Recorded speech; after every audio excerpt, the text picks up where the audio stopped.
One very popular strategy is the notion of an adjacency strategy, right?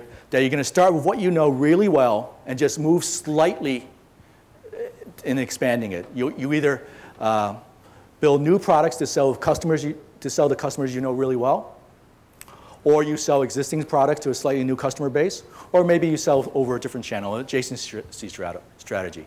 And this is literally, what Jack Welch built his fame on, right? Driving each business unit to find either new markets or new customers, making sure that they were the 1, 2, or 3 in that market, and redefining their market so they were 1 or 2 or 3 in a larger market. Adjacency strategy.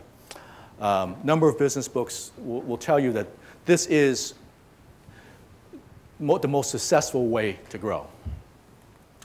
So here's what we call a misjudged adjacency.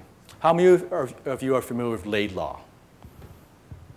North America's largest school bus operator. In the late 90s, Laidlaw said, we own this market. We're the largest in the school bus area.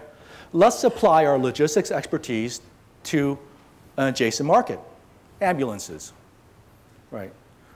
We know how to move people. We know how to, schedule lots of different vehicles. That expertise, that logistics expertise, we can apply it to healthcare. Great business, of course. Everybody wants to be in the healthcare industry.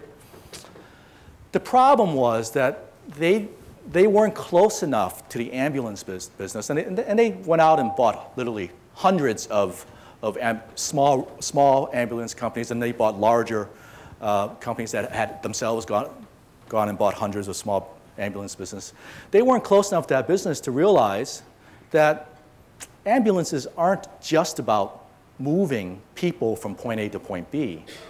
They're about whole complex negotiations with often overlapping regulatory bodies, very complex payments process, and they literally lost their shirt, right? In a few years, they had written off almost $2 billion from that business. It took them years to unwind it. And their problem was summarized as this. Right? This was the next CEO. Right?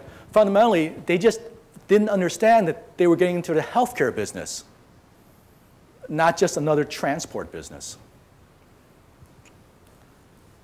A fundamental error in design. A fundamental error in design.